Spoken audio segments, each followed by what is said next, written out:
প্রথমেই সবাইকে জোহার নমস্কার। সামনেই পশ্চিমবঙ্গে বিধানসভা নির্বাচন। হ্যাঁ বন্ধুগণ, হয়তো আর কয়েক সপ্তাহ বা পরের মাসে সম্ভবত হতে পারে পশ্চিমবঙ্গে বিধানসভা নির্বাচন।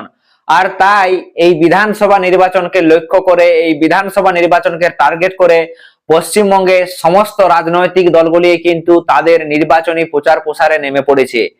ইতিমধ্যেই বিশেষ করে আমরা সকলেই যদি কম বেশি লক্ষ্য করি, তো ভারতীয় জনতা পার্টি থেকে শুরু করে জাতীয় কংগ্রেস, তৃণমূল কংগ্রেস, এক কথায় বলা যেতে পারে সমস্ত রাজ্য স্তর থেকে শুরু করে জাতীয় স্তরে সকল রাজনৈতিক দলগুলি কিন্তু তাদের ভোটের প্রচার প্রসারে তারা জোর কদমে নেমে পড়েছে। দেয়াল লেখন থেকে শুরু করে বিভিন্ন জায়গায় তারা ইতিমধ্যে মিটিং মিছিল শুরু করে দিয়েছে। তবে বিশেষ করে এবার পশ্চিমবঙ্গের যে রাজনীতি বা পশ্চিমবঙ্গের যে বিধানসভা নির্বাচন, তার মধ্যে যে জঙ্গলমহল, সেই জঙ্গলমহল এবার বড় সড়ো খেলা হওয়ার সম্ভাবনা রয়েছে। হ্যাঁ বন্ধুগণ, আমাদের পশ্চিমবঙ্গের জঙ্গলমহলের রাজনীতিতে এবার বড় সড়ো খেলা হওয়ার সম্ভাবনা রয়েছে। তার কারণটা কেন বন্ধুগণ? না, এইবার জঙ্গলমহলের রাজনীতিতে নতুন একটি রাজনৈতিক দল এন্ট্রি নিতে চলেছে, এবং শুধুমাত্র এন্ট্রি নেওয়াই নয়, জঙ্গলমহলের যতগুলি বিধানসভা সিট রয়েছে সেই সমস্ত বিধানসভা সিটগুলিতে কিন্তু নির্বাচনে লড়াই করারও ডাক দিয়েছে সেই রাজনৈতিক দলটি। সেই রাজনৈতিক দলটির কি নাম? না, ঝাড়খণ্ড লোকতান্ত্রিক ক্রান্তিকারী মোর্চা। হ্যাঁ বন্ধুগণ, ঝাড়খণ্ড লোকতান্ত্রিক ক্রান্তিকারী মোর্চা, এক কথায় বলা যেতে পারে টাইগার জয়রাম মাহাতোর যে দল, সেই দল এবার প্রথমবার পশ্চিমবঙ্গের বিধানসভা নির্বাচনের যে ময়দান, সেই ময়দানে নামতে চলেছে। আর তা নিয়ে জঙ্গলমহলের রাজনীতিতে জোরদার যে চর্চা, সেই জোরদার চর্চা কিন্তু ইতিমধ্যেই শুরু হয়ে গেছে। বিশেষ করে আমরা যদি আমাদের পার্শ্ববর্তী রাজ্য ঝাড়খণ্ডে দেখি, তো ঝাড়খণ্ডে সামনেই অর্থাৎ 2024-এ যে বিধানসভা নির্বাচন ছিল, সেই 2024-এর বিধানসভা নির্বাচনে যে রাজনৈতিক দলটি পুরো ঝাড়খণ্ড রাজ্যকে বলা যেতে পারে ঝাড়খণ্ডের রাজনীতির যে একটা সমীকরণ, সেই সমীকরণ যে রাজনৈতিক দলটি পুরোপুরিভাবে বদলে দিয়েছিল, সেই দলটির নাম ছিল ঝাড়খণ্ড লোকতান্ত্রিক ক্রান্তিকারী মোর্চা, যার মূল নেতা হলেন টাইগার জয়রাম মাহাতো। উনি বর্তমানে ঝাড়খণ্ড রাজ্যের ডুমরি বিধানসভা থেকে জয়ী হয়ে উনি কিন্তু বর্তমানে এমএলএ রয়েছেন। এবার ওনার টার্গেট পশ্চিমবঙ্গের বিধানসভা নির্বাচন। আর যেহেতু আর মাত্র কয়েকদিন বা কয়েক সপ্তাহের মধ্যেই হয়তো পশ্চিমবঙ্গের নির্বাচনের যে দিনক্ষণ, সেই দিনক্ষণ ঘোষণা হতে পারে। আর সেই দিকে লক্ষ্য রেখে কিন্তু জয়রাম মাহাতো এবার বিশেষভাবে পশ্চিমবঙ্গের যে সমস্ত জেলাগুলি ঝাড়খণ্ড লাগোয়া রয়েছে, বিশেষভাবে জঙ্গলমহল এলাকা, এই জঙ্গলমহল এলাকাতে কিন্তু নজর রয়েছে ঝাড়খণ্ডের এই যুব নেতার। তাই আমরা দেখি যে বেশ কয়েক মাস আগে পুরুলিয়া জেলার যে জয়পুরের যে ফরেস্ট মোড় রয়েছে, ফরেস্ট মোড় এলাকা, সেখানে এক বিরাট জনসভা করে টাইগার জয়রাম মাহাতো। আর যেখানে বলা যেতে পারে হাজার হাজার মানুষ টাইগার জয়রাম মাহাতোর যে বক্তব্য, সেই বক্তব্য শুনতে তার যে জনসভা, সেই জনসভাতে ভিড় করেছিলেন। এবং তারপরেই দেখা যায় পুরুলিয়ার যে ট্যাক্সি স্ট্যান্ড রয়েছে, সেই ট্যাক্সি স্ট্যান্ডে টাইগার জয়রাম মাহাতোর সভা হয়। তবে সেই সভায় কিন্তু খুব একটা ভিড় লক্ষ্য করা যায়নি। তবে 2026-এ কিন্তু জঙ্গলমহল দখলের ডাক দিয়েছে ঝাড়খণ্ড লোকতান্ত্রিক ক্রান্তিকারী মোর্চা। হ্যাঁ বন্ধুগণ, কিভাবে তাদের যে সংগঠন, সেই সংগঠনকে জঙ্গলমহলে নতুন করে তৈরি করা যায়, কিভাবে মজবুত করা যায়, এবং কিভাবে নিজেদের যে সংগঠন, সেই সংগঠনের বিস্তার করা যায় বিধানসভা নির্বাচনের আগে। কারণ কোনো একটা রাজনৈতিক দলকে যদি কোনো এলাকায় বিধানসভা নির্বাচনের ময়দানে নামতে হয়, তাহলে তাদের প্রথম টার্গেট বা লক্ষ্য কি থাকে? না, সেই এলাকায় তাদের যে কমিটি গঠন করা, সেই এলাকায় তাদের যে সংগঠন বিস্তার, সেই সংগঠন বিস্তার করা এবং বিভিন্ন ইস্যু নিয়ে কাজ করা। তো তাই আমরা বিগত সময়ে যদি লক্ষ্য করি, ইতিমধ্যেই ঝাড়খণ্ড লোকতান্ত্রিক ক্রান্তিকারী মোর্চা এই রাজনৈতিক দলটি কিন্তু পুরুলিয়া জেলাতে তাদের যে জেলা কমিটি, সেই জেলা কমিটি গঠন করেছে। শুধুমাত্র জেলা কমিটি এই নয়, বিশেষ করে পুরুলিয়া জেলার যে পশ্চিম লাগোয়া যে সমস্ত এলাকাগুলি রয়েছে, জয়পুর, ঝালদা, বাগমুন্ডি, আড়সা, এই সমস্ত এলাকাগুলিতে তারা তাদের যে অঞ্চল কমিটি থেকে শুরু করে ব্লক কমিটি বিভিন্ন জায়গায় তারা গঠন করেছে। এবং সবচেয়ে বড় ব্যাপার হলো বন্ধুগণ, বেশ কয়েকদিন আগে খবরের কাগজে যেটা প্রকাশিত হয়েছে, সেই খবরের কাগজের কাটিংটা তোমরা সরাসরি দেখতেই পাচ্ছ। পুরুলিয়া জেলার যে 9টি বিধানসভা রয়েছে, হ্যাঁ বন্ধুগণ, পুরুলিয়া জেলার যে 9টি বিধানসভা রয়েছে, সেই 9টি বিধানসভাতে এবার সরাসরি কিন্তু লড়াই করতে চলেছে ঝাড়খণ্ডের এই যুব নেতা টাইগার জয়রাম মাহাতো। অর্থাৎ এক কথায় বলা যেতে পারে তার যে দল, JLKM ঝাড়খণ্ড লোকতান্ত্রিক ক্রান্তিকারী মোর্চা, এই দল কিন্তু পুরুলিয়ার 9টি বিধানসভা কেন্দ্রে এবার প্রার্থী দিতে পারে। এবং সেই নিয়েই যে জল্পনা বা চর্চা কিন্তু ইতিমধ্যে জোর কদমে শুরু হয়েছে, কারণ সমস্ত রাজনৈতিক দলগুলি তাদের যে ভোটের অঙ্ক কষাকষিতে বা ভোটের যে সমীকরণ, সেই সমীকরণ কষতে তারা কিন্তু ইতিমধ্যেই বসে গেছে। ঝাড়খণ্ড লোকতান্ত্রিক ক্রান্তিকারী মোর্চা যদি 2026-এ পশ্চিমবঙ্গের বিধানসভা নির্বাচনে লড়াই করে, তাহলে কোন রাজনৈতিক দলের পক্ষে কতটা তা লাভবান হবে বা কতটা ক্ষতি হবে, সেই দিকেও কিন্তু নজর রয়েছে সমস্ত রাজনৈতিক দলগুলির।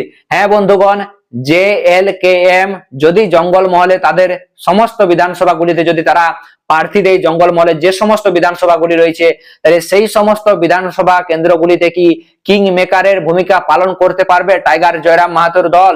সেটা কিন্তু একটা বড় প্রশ্ন চিহ্ন রয়েছে।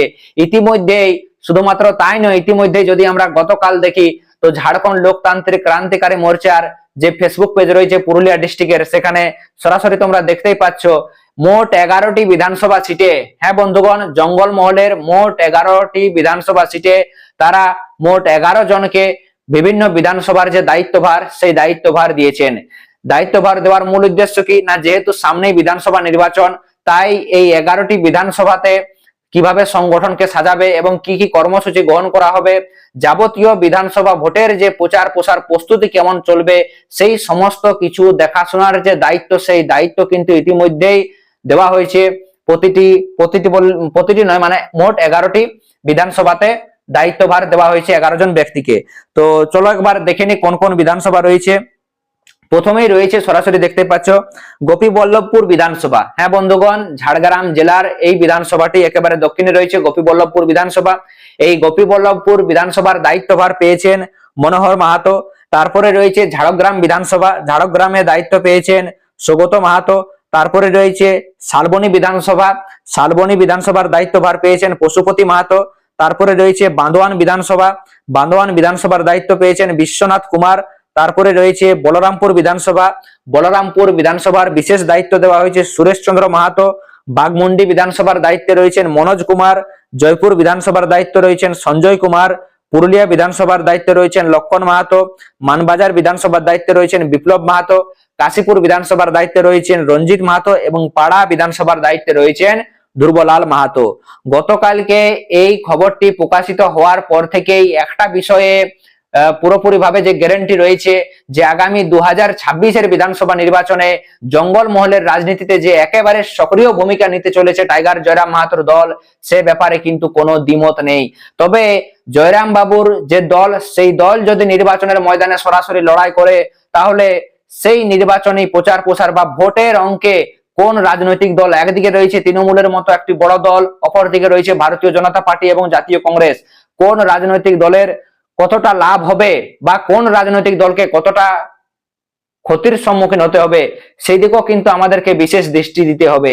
বিশেষভাবে রাজনৈতিক বিশ্লেষকরা যেটা মনে করছেন বা খবরের কাগজও যেটা প্রকাশিত হয়েছে, যদি JLKM তাদের যদি প্রার্থী দেয়, তাহলে বিশেষভাবে এটা ভোট কাটাকুটির অঙ্কে তৃণমূলের কিন্তু যথেষ্ট লাভ হতে পারে।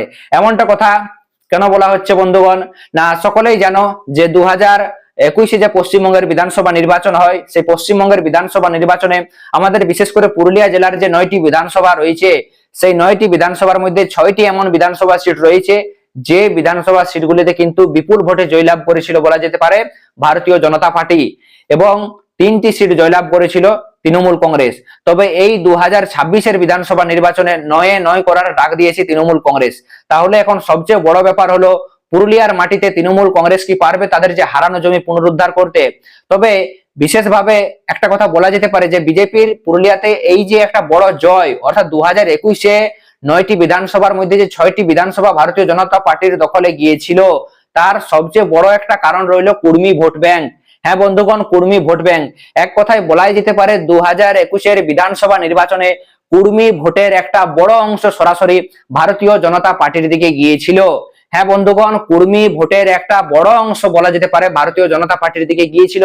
এক্ষেত্রে 2026-এ যদি টাইগার জয়রাম মাহাতো যদি জঙ্গলমহল বা তথা পুরুলিয়ার বিধানসভা নির্বাচনে যদি তার দল যদি লড়াই করে, তাহলে সেক্ষেত্রে হয়তো বেশ কিছু বিধানসভাতে কুর্মী ভোটের একটা বড় অংশ সরাসরি টাইগার জয়রাম মাহাতোর দলের দিকে ঝুঁকতে পারে বা যাওয়ার সম্ভাবনা কিন্তু রয়েছে।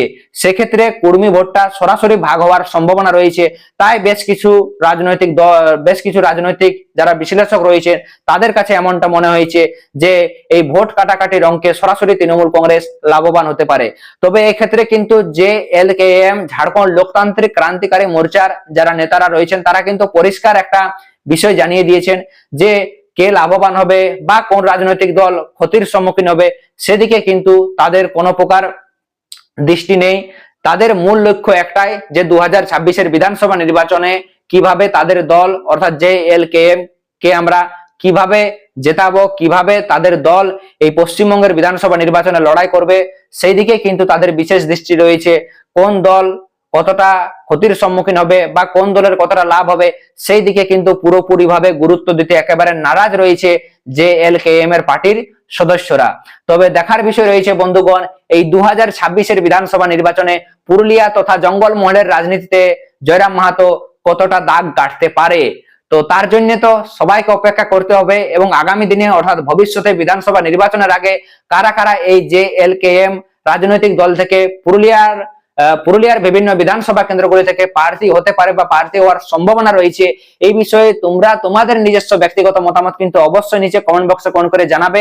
এবং বর্তমানে তথা পুরুলিয়ার রাজনীতির যে ভোটের বিভিন্ন খবরাখবর এই ইউটিউব চ্যানেলে এবার থেকে দেওয়া হবে। তো অবশ্যই যারা এই সমস্ত খবরাখবর জানতে চাও তারা অবশ্যই কিন্তু চ্যানেলটিকে ফলো করুন, সাবস্ক্রাইব করুন। সকলকে জোহার, নমস্কার, দণ্ডবত।